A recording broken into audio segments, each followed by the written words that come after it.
Hello friends, this is Carrie and welcome back to I Like Reddit channel. I hope you all are staying safe and healthy. Today we have 3 stories out of the Entitled Parents subreddit. Let's begin. Our first story is by Ixie Things. You already have a child. You should sell me your new baby. As much as I like this sub, I live in fear of having an opportunity to post here.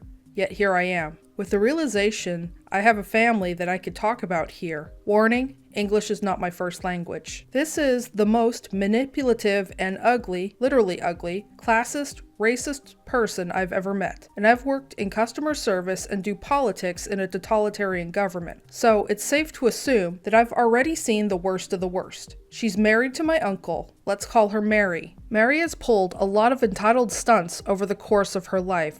I probably have over 100 stories I could share that I know of. I don't talk to that part of the family because it's toxic as hell, but there are a few family gatherings in which we meet. One of those happened yesterday, and I got reminded of her golden traits. So, I thought you guys would enjoy raging with me. Her entitlement shown yesterday as she tried to make herself the best friend of my current boss, who's married to my cousin, and he's filthy rich. Brought a friend of hers, who was supposed to be strictly quarantined because she is high risk. Tried to outshine the 1-month-old baby, who we were all there to meet, with her already grown-up daughters, who we've all met.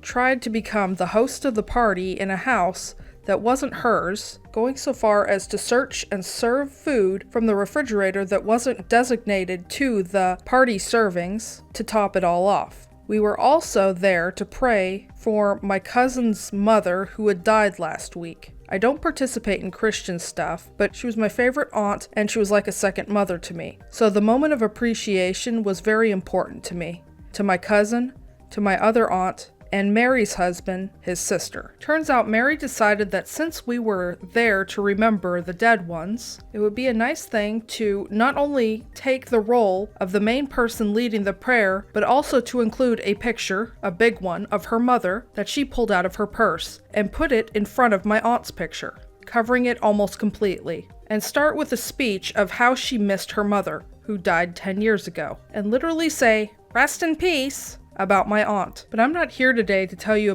that story. Oh no, I was just venting. Since I have so much to tell and so little time, I figured it would be best if I started with the oldest tale I know of. The time she asked my mom to sell her my brother while she was 4 months pregnant. Good old Mary is infertile. She has 2 daughters. One was conceived through in vitro fertilization, and the other one popped out of nowhere. Literally. We suspect she bought her out from someone, since she has a record of trying to do this, or whatever. Before having her first daughter, when I was around 10 years old, my mom broke the news to the family that she was pregnant. Yay! Mary wasn't happy with this because she, as of then, had been trying for years with her husband and wasn't able to get pregnant. She always had this sort of competition with my mom and with everyone because she has this need of being the best at everything. She must have the most money, have the most expensive clothes, be the most successful in her career, having the happiest marriage, go to the most exotic places, but she wasn't the best. She was the only one with no children out of 7 siblings of the family. She was also one of the oldest wives. So imagine her jealousy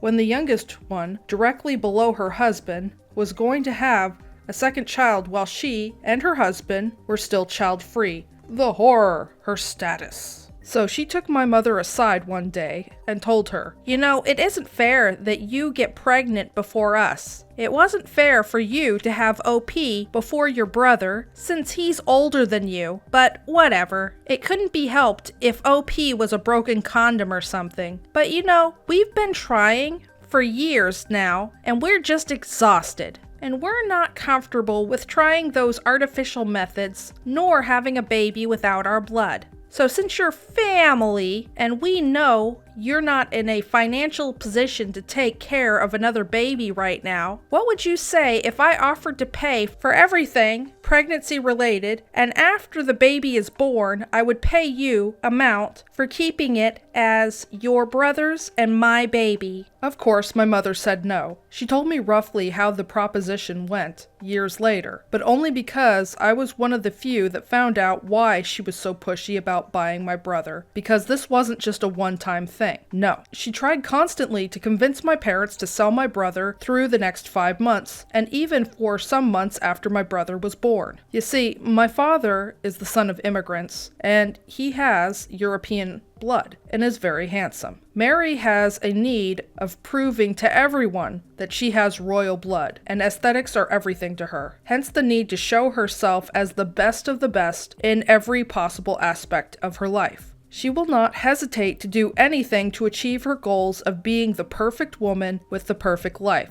This includes pretending that she has white genes. She doesn't. We live in a very heavily race-mixed country. She was born in one of the least developed states, in a humble family, in a small town, with only townspeople that have been working under the sun for generations, so all of them have dark skin. She married my uncle, who comes from a family that has lived on the island for generations, who is the most dark-skinned one of all of his siblings. There is no way she's going to have a baby who is white. But my mom is one of the most light-skinned between her and her siblings, and she married my dad, who has Italian and Polish genes, and I was born with very pale skin and smooth hair. Mary's and her husband's hair is described as bad hair, not in an offensive way, but that's just how it's called here. It's basically super twisted and thick hair. There was a big chance that my brother was going to be born with European looks. You already know where this is going, right? One day I was minding my own business while in their daughter's birthday party. I happened to wander close to where Mary was talking with someone. I didn't know her, and I heard how she openly complained about her daughter was black and how she wished she managed to convince my mom and dad to just give her their baby, because having a white son would have solved all of her problems, and it was so hard to move up the stairs of society when you have a black family. And not only that, but have a ugly daughter isn't going to help either. There's no way she'll marry a rich man. How is she supposed to pay her retirement? There was more said, but I can't remember it all. And yes, my uncle approves of her behavior and patronizes it. They too, dark-skinned people, believe in white supremacy. Oh,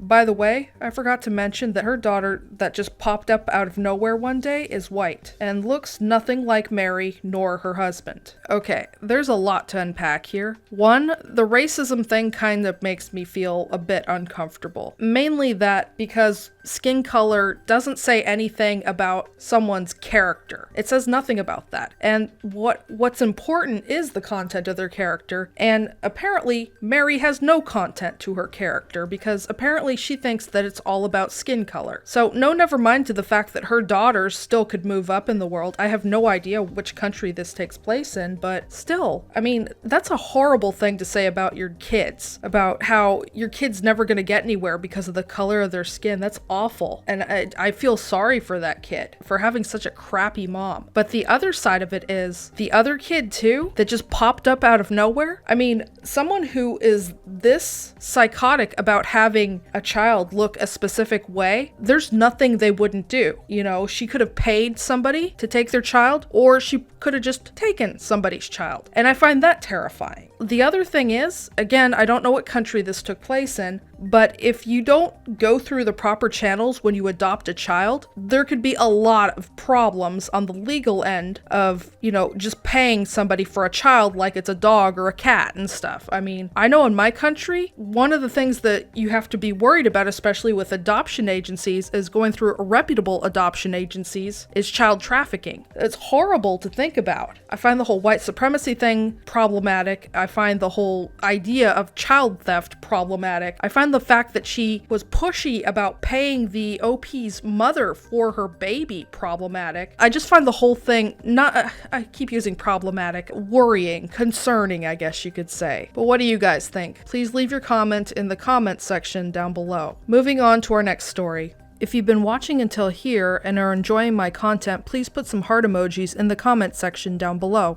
Our next story is by Dr. Alex J. Entitled Mother Tried to Kidnap a Child. So this story occurred a while back, about a year ago. I have a friend, male, who is still in primary school due to their parents' workload. I walk him home. This occurred most days of the week, and it allowed me to be a positive influence in his life. The cast: me, 15-year-old with a serious Warhammer addiction; LM, little man, an awesome kid, I walk home; EM, someone who shouldn't exist. So it was a Thursday, and I was walking little man home. When I suggest we get some slushies, being the absolute unit that he is, he jumped at the idea. We walked to the gas station near the school. This is the point where EM started following us. I saw her but thought she was just picking up some snacks or some fuel. We went in and started making slushies, self-serve. While I was paying, EM decided to strike up a conversation with me. EM, who is unknown to me but had been a friend of little man's parents, but had a restraining order filed against her because she tried to kidnap little man out of his cot. EM: Hey, is he your child? Me: No, I just walk him home. EM: Do you want me to drive him?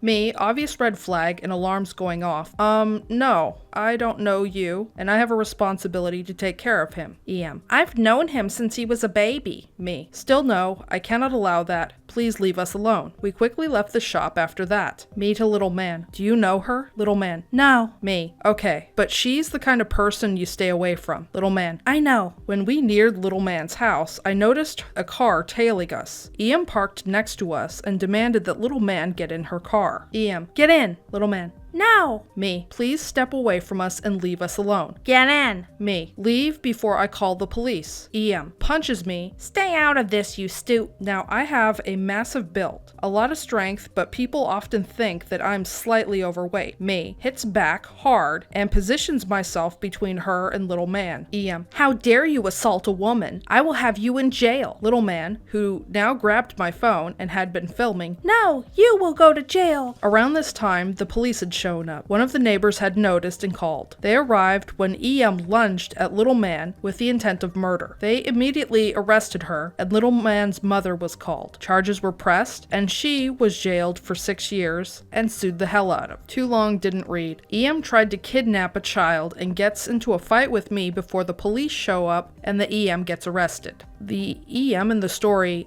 obviously has a screw loose. I mean, I don't know what she was planning on doing, maybe passing off little man as her own child and raising him as such, or maybe, she's part of a human trafficking ring. Who knows? What do you guys think? Please leave your comments in the comments section down below. Moving on to our final story. Our final story is posted by It's Eli the Guy. My son needs to sit there. Cast: EM, entitled Mom; EB, entitled Brat. He was probably 7 or so. I honestly didn't know the kid. Me, myself, Dad, my dad. Okay, so I'll give you some backstory before I start the story. My aunt passed away from cancer a year ago. This happened at the funeral. So I was sitting in the room where the casket was resting. I was sitting in a chair away from everyone else, and my dad was sitting in the same style chair I was a couple of feet away. So this was before the funeral service had started, and kids were playing around, running around. It was a pretty big room. I understand that they are just kids and don't really know any better. So one of the kids was tired and wanted to sit in my chair. This was EB. EB: Hi, I'm really tired and need to sit down. Can I sit in that chair? Me: No, I was here first and I'm waiting for the service to start. EB then started throwing a tantrum, really wanting to sit in my chair. EM eventually heard her son crying and throwing a tantrum and came over to investigate. EM: Kid's name. Why are you crying? EB: This boy won't let me sit in his chair. I'm really tired and need some rest. Continues crying. EM: Why won't you let him sit in the chair? Directed towards me. Me: I was sitting here first, ma'am, and I'm waiting for the service to start. EM: Well, I think my son needs to sit in that chair. Me: No, I was here first. I'm not going to give your son a chair for him to rest in. Your son should be more respectful along with the other kids. This is not a playground. EM: Well, I bet you didn't even personally know my aunt's name. I was severely offended by the statement, and my dad came over to see what the fuss was about. Dad: What's going on here? EM: This brat won't let my son sit in the chair. Me: I was super angry and fired back. First of all, I'm 17. Far from a brat. Your son is. The one who is a spoiled little brat. Dad, my son is sitting here first, and you have no right to offend my son like that. Referring to when she said, I didn't know my aunt. EM. Well, I'm sorry. I didn't know you were related to. My aunt's name. Eventually, my aunt's daughter came over and asked her to leave because she was causing a scene. EM. Okay. I didn't want to go to this stupid funeral anyway. I wanted to hit EB so bad, but I couldn't hit a 7-year-old. That's just not right. Anyway, after the funeral was actually pretty good. We told stories about my aunt's life, and we had a pretty good time. Thanks for taking time out of your day to read this. I guess it was too much to ask the entitled mother to control her child, but I mean, isn't that typically the general problem, is that there's always a lack of parenting on their part? And to demand that the family give up their seat, especially the OP in this situation, is really just appalling. Anyway, what do you guys think? Please leave your comment in the comment section down below. That's all the stories I have for today. Links to the original Reddit posts will be in the description box below. Please stop on by Reddit to show the OP some love and an upvote. If you enjoy my content, please comment, like, and subscribe to my channel. Don't forget to hit the bell notification to let you know when I've uploaded new videos. Thank you for watching and have a great day.